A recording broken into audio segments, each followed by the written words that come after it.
Mes frères, bonjour. Je viens continuer mon travail sur ce que l'on appelle le sédévacantisme, qui affirme donc que l'Église catholique est éclipsée, qu'elle, depuis Vatican II, eh bien, elle n'est plus ce qu'elle devrait être. L'Église n'existe quasiment plus, si j'ai bien compris leur démonstration. Les prêtres ne sont plus des prêtres car ils sont ordonnés par des évêques qui eux-mêmes ne le sont pas. Les papes, depuis Jean XXIII, eh bien, ne sont plus des papes. Voilà, les affirmations de ces gens-là continuellement. Et j'en parle car ça fait beaucoup de mal. Beaucoup de gens découragés par ce que peut faire, ce que peut dire l'actuel souverain pontife, François, le pape François, qui, selon moi, ne parle qu'en tant que théologien privé. Alors j'ai eu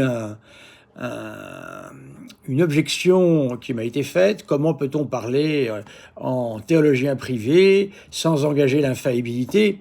Ces gens, encore une fois, chers amis, c'est des vacantistes, car vous n'êtes... faut-il vous appeler ennemi, je ne sais pas. En tous les cas, allez chercher par vous-même ce qu'est l'infaillibilité. Arrêtez de répéter ce que disent vos abbés. D'ailleurs, que je ne vois pas vos abbés, qu'ils viennent discuter, qu'ils viennent débattre. Moi, je suis prêt à faire un débat. J'ai beaucoup de choses, j'ai beaucoup de dossiers. J'ai, sur la question du pape Léon XIII en particulier, son ralliement à la République, j'ai plus de 15 000 pages d'archives que je traite progressivement. Et ces pages, démontrent évidemment la volonté du pape Léon XIII d'amener l'Église progressivement au libéralisme, c'est-à-dire à l'amour, pas à l'amour des ennemis, mais à penser comme les ennemis. C'est ce qui s'est passé au tout début du XXe siècle. Cela apparaît comme un détail inintéressant pour nos sédévacantistes. Nous avons perdu plus de 35 000 religieux qui ont dû partir. Nous avons perdu donc l'éducation catholique. Nous avons perdu les congrégations religieuses qui étaient enseignantes et qui étaient bien souvent contre-révolutionnaires. Nous avons perdu tout ça. Voilà. Et ça paraît un détail pour nos amis sédévacantistes. Interrogez-vous. Est-ce que ces gens sont véritablement sérieux et honnêtes? Non, car ils veulent absolument tenir que depuis Jean XXIII, il n'y a plus d'église, depuis Vatican II, il n'y a plus d'église. Alors évidemment, vous l'aurez compris, si on commence à toucher à des papes d'avant Vatican II, montrant que leur volonté gouvernementale, politique, religieuse, etc., et morale, était catastrophique. Avec cette politique du ralliement qui a été établie d'une main de maître, de manière extrêmement discrète par le pape Léon XIII. Lisez pour ça le livre du professeur Mattei, Léon XIII et le ralliement, vous verrez, et vous pourrez vous faire une véritable opinion. Vous ne cessez de répéter les abbés, vous ne cessez de répéter en interne ce que vous avez. L'Église n'est pas une secte, l'Église est ouverte, on peut parler, on peut discuter, il y a des textes à vérifier, bien sûr. Alors allez les vérifier. Un autre me dit que ce que je dis c'est du vent, à ce moment-là, prenez le vent que je dis et contredisez-le, il n'y a pas de problème. D'autre part, un correspondant sédévacantiste qui fait des objets.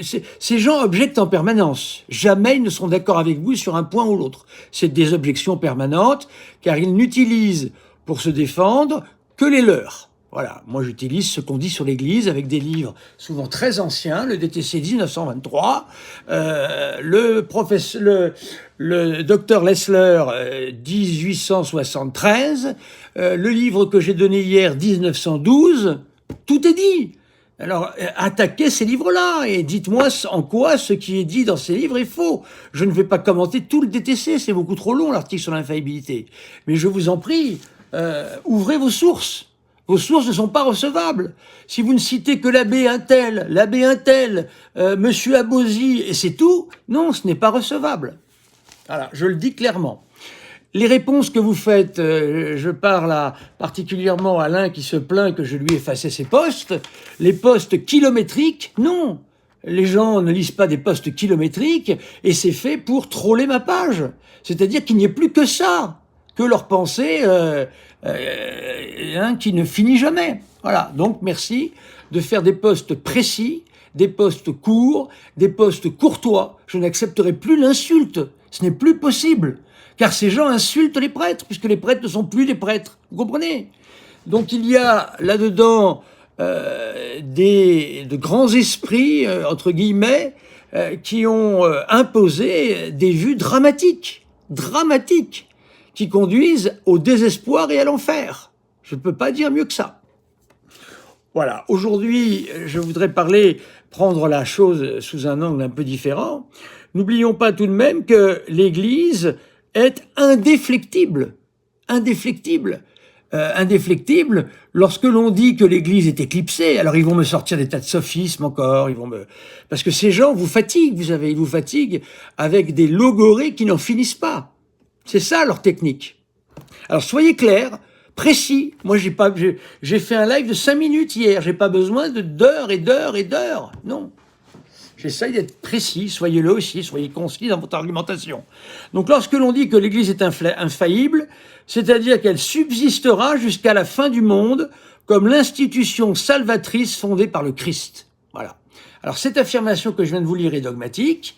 Évidemment, vous comprenez qu'elle est totalement opposée. Alors ils vont vous dire non, ils vont encore tourner, retourner. Ce sont les rois de ça, la parole dans tous les sens. Non, je lis la chose suivante, je le répète, ça vient du Concile Vatican I.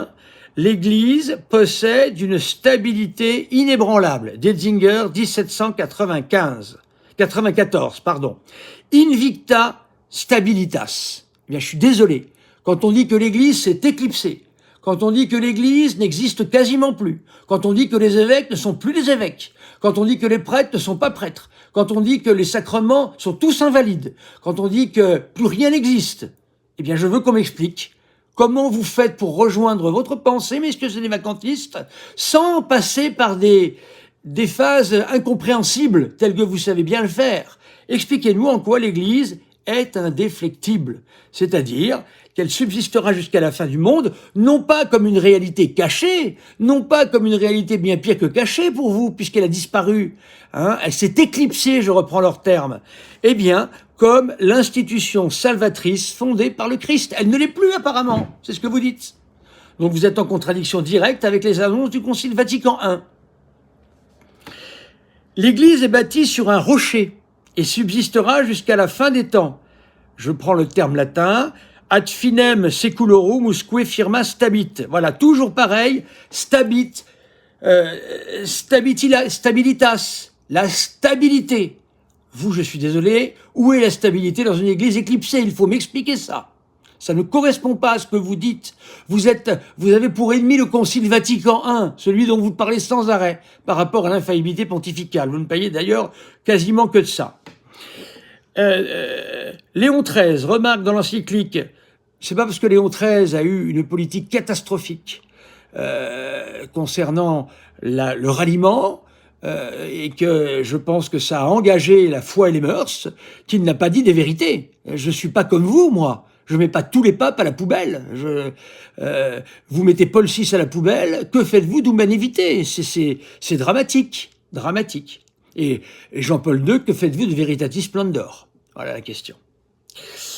Léon XIII remarque donc dans l'encyclique Satis Cognitum, l'Église est une durée unique et perpétuelle. Eh bien, si vous dites que l'Église est éclipsée, elle n'est plus d'une durée unique et perpétuelle. Et ne vous rattachez pas uniquement en séparant l'Église invisible de l'Église visible. On ne peut pas dire que ici, ça ne concerne que l'Église invisible, c'est pas vrai.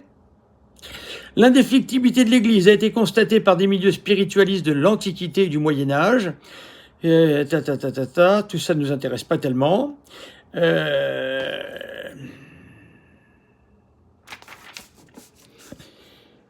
Alors, nous parlons toujours de l'infaillibilité pontificale. C'est oublier que l'infaillibilité pontificale est au service de l'infaillibilité de l'Église. C'est pour ça que le pape doit parler ex cathedra. Car lorsqu'il parle ex cathedra, qu'est-ce qu'il fait? Il n'est que, l'interprète de ce que l'Église découvre à travers son propre corpus, à travers ce qu'elle possède déjà. L'infaillibilité pontificale, nous l'avons vu hier, existait déjà dans l'Église catholique. Elle a juste été définie parce qu'elle a été attaquée par Luther et parce que les raisons politiques du temps le nécessitaient cette reconnaissance.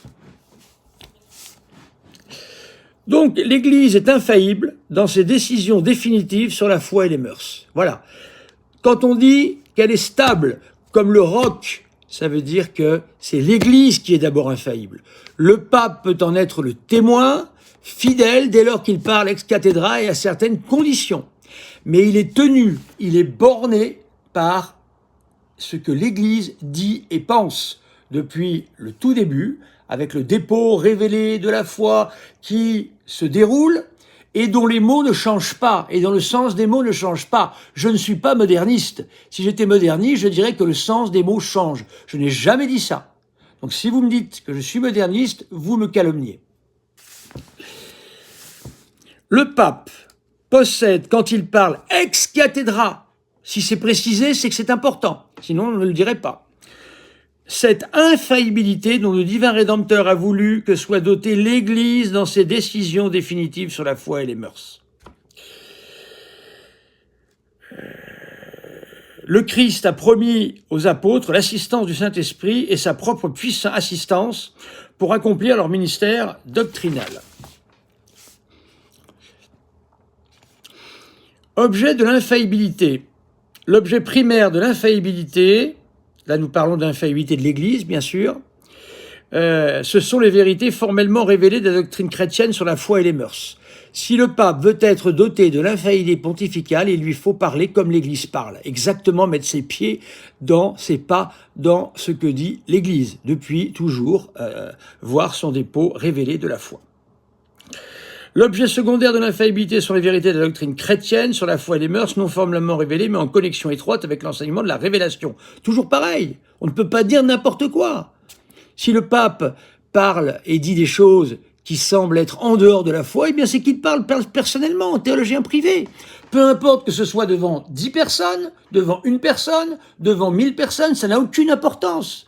C'est un faux procès que vous faites là encore. Ce n'est pas le nombre de personnes devant qui parle le pape qui va augmenter la grandeur de son action ex cathedra. Ce n'est pas vrai. Quand le pape parle tout seul dans un avion et qu'il parle devant un micro, le monde entier sera au courant. Voilà la vérité. C'est pas pour ça que c'est ex cathedra. Les possesseurs de l'infaillibilité sont le pape et l'ensemble de l'épiscopat, c'est-à-dire l'ensemble des évêques, y compris le pape, chef de l'épiscopat. Le pape est infaillible quand il parle ex cathedra, de foi révélée. L'ensemble de l'épiscopat est infaillible quand, réuni en concile général ou bien dispersé sur toute la terre, il présente un enseignement sur la foi ou les mœurs comme une vérité devant être tenue par tous les fidèles. Le concile de Trente enseigne que les évêques sont les successeurs des apôtres. De même, le concile du Vatican, en tant que successeurs des apôtres, Detzinger 960, Detzinger 1828, ils sont comme ceux-ci, pasteurs et docteurs des fidèles. En tant que docteurs officiels de la foi, ils sont possesseurs de l'infaillibilité active, assurés au magistère ecclésiastique. Voilà. Donc évidemment, si tout ça n'existe plus, tel que l'affirment les sédévacantistes, eh bien cela veut dire que notre Seigneur nous a trompés, totalement, en parlant de stabilité de l'Église. L'Église est visible. L'Église fondée par le Christ est une communauté extérieure visible. Voilà, ça c'est pour arrêter immédiatement ce que vont dire les sédévacantistes. C'est l'Église invisible qui possède cette indéfectibilité. Messieurs, ce n'est pas vrai, vous mentez aux gens. L'Église, donc fondée par le Christ, est une communauté extérieure visible. D'après le Concile de Trente, il y a dans l'Église un sacrifice visible et un sacrifice et un sacerdoce visible et extérieur. Detzinger 957. Si vous dites que le sacerdoce visible et extérieur n'existe plus, c'est ce que vous dites, puisque les évêques ne sont pas ordonnés évêques à cause d'un problème d'un document édité par Paul VI, évidemment qui n'est pas valable, voilà, voir monsieur Sekada, qui a, je crois, lui-même inventé cette affaire. Ce qui fait que, à ce moment-là, tout ça devient faux. Il n'y a plus de sacerdoce visible extérieur, puisqu'ils ne sont ni évêques ni prêtres. Il n'y a plus rien dans l'Église. L'Église est vide pour eux. Elle s'est éclipsée, souvenez-vous. D'après le Concile du Vatican, le Christ a institué Saint-Pierre, fondement visible, d'Hetzinger 1821, de l'unité de l'Église. Léon XIII enseigne. Si l'on envisage la fin dernière de l'Église et les causes premières produisant la sainteté, elle est en fait spirituelle, mais si on considère ses membres, ainsi que les moyens qui conduisent aux dons spirituels, elle apparaît extérieurement et nécessairement visible. Il existe un triple lien sensible qui unit entre eux les membres de l'Église, la profession d'une même foi, qui reste la foi catholique et qui n'a pas bougé. Même si un pape disait des choses contraires à cela, eh bien il ne parlerait pas en engageant l'infaillibilité de l'Église, mais comme docteur personnel et privé. L'usage des mêmes moyens de grâce et la soumission à la même autorité. Pie XII a confirmé dans l'encyclique Mystici Corporis et a repoussé expressément l'opinion que l'Église n'est qu'une sorte de pneumatisme par lequel de nombreuses communautés chrétiennes, tout en étant séparées l'une de l'autre dans la foi, sont cependant unies par un lien invisible. Voilà. Donc écoutez, c'était une première partie sur l'Église en tant que réalité extérieure et surtout en tant que réalité parfaite. L'Église est une société parfaite, c'est-à-dire qu'elle dispose d'un dépôt révélé, elle dispose d'une infaillibilité. L'Église est infaillible en elle-même, le pape en est le serviteur de cette infaillibilité. Elle dispose de tribunaux, elle dispose de quoi juger, elle dispose de législation, du droit canon par exemple, elle dispose également de tous les tribunaux nécessaires pour exercer à bien le magistère, la doctrine révélée et tout ce dont les fidèles, laïcs ou autres, laïcs, oui c'est ça, peuvent avoir besoin bien évidemment. L'Église est une société parfaite, c'est la seule à posséder les notes de l'Église. Elle est ce qu'elle est, et elle le restera. Sinon, notre Seigneur lui-même nous a menti. Chers amis qui êtes CD vacantistes, je vous en prie, écoutez ce que dit l'Église. Ici, c'est du dogme. Écoutez ce que dit l'Église. Sortez de cette porte de l'enfer qui s'appelle le CD vacantisme. Ces gens sont dangereux. Ces gens pensent détenir une vérité, et cette vérité met en cause tout l'enseignement du Christ concernant l'Église, tout l'enseignement des papes concernant l'Église. C'est vraiment dangereux que de dire tout cela. Alors, chers amis, n'y entrez pas, et si vous y êtes entrés, je vous en prie, sortez. Allez voir par vous-même, découvrez si ce que disent ces gens est vrai ou non, par vous-même, pas en répétant éternellement les mêmes docteurs qui sont chez eux. Voilà. Chers amis, j'espère que je serai entendu. Je prends le risque de l'insulte. De toute façon, avec ces gens, il n'y a que l'insulte. Parce que l'insulte, c'est pas seulement des gros mots. L'insulte, c'est me traiter en me disant que je fais du vent. L'insulte, c'est ne pas reconnaître mon sacerdoce. L'insulte, c'est sans cesse être comme des ennemis de l'Église et venir m'attaquer en me disant que je me trompe, que ce que je dis est faux, etc., etc. Vous n'êtes plus des amis, vous n'êtes plus des gens d'Église, vous êtes des ennemis dorénavant, chers vacantistes. Je pense que vous êtes des ennemis de l'Église, tels que vous êtes à l'heure actuelle. Voilà. Donc je vous en prie, je n'accepterai pas de commentaires trop longs, soyez concis, ce qui se conçoit bien s'énonce clairement, et pour les mots, et pour le dire, les mots nous viennent aisément, nous dit Boileau. Eh bien, utilisez Boileau, la vérité souvent est courte et succincte, et se suffit à elle-même. Je vous salue Marie, pleine de grâce, le Seigneur est avec vous, vous êtes bénie entre toutes les femmes, et Jésus, le fruit de vos entrailles, est béni. Sainte Marie, Mère de Dieu, priez pour nous pauvres pécheurs, maintenant et à l'heure de notre mort. Amen. Et que Dieu Tout-Puissant vous bénisse, le Père, le Fils et le Saint-Esprit. Amen. Saint Pie X, priez pour nous. Vraiment, nous avons besoin de la prière des saints pour éveiller ceux qui sont tombés dans ce piège dramatique. À bientôt.